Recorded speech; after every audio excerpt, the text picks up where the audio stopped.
करुणावरुणालयमयि दास उदासस्तवोचितो नहि भो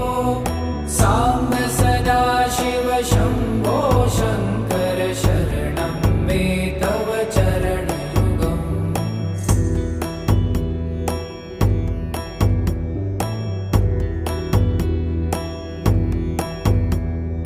जय कैलासनिवास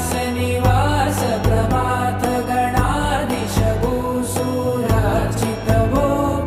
साम्ब सदा शिव शम्भो शङ्कर शरणं मे तव चरणयुगम्